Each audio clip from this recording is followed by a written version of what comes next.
Jelang tahun baru, pelabuhan penyeberangan Ulele Banda Aceh dipadati penumpang yang datang dari berbagai wilayah termasuk turis asing.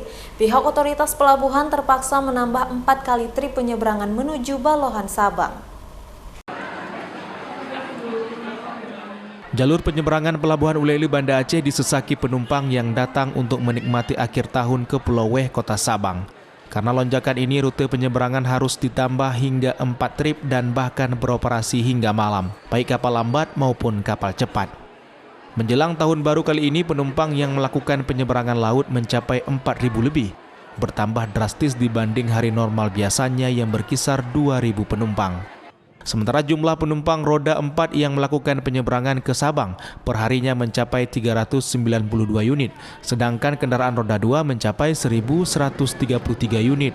Bahkan tempat parkir kendaraan juga harus dialihkan ke lokasi lain untuk sementara. Peningkatan dari yang biasanya kita sudah ada menurut data itu sekitar 100% dari hari-hari normal biasanya.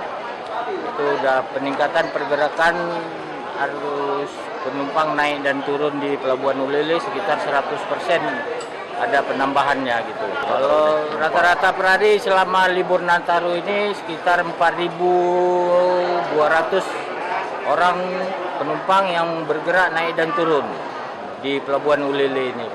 Mau liburan, badai, lagi musim hujan juga agak takut sih. Ini lagi nunggu mau naik kapal. Kapal lambat. Ada perubahan harga jadi lebih mahal. Lebih dari harga sebelumnya sih, jadi 58.000. Meski cuaca tak bersahabat, namun para wisatawan tetap melakukan penyeberangan ke Sabang untuk liburan akhir tahun.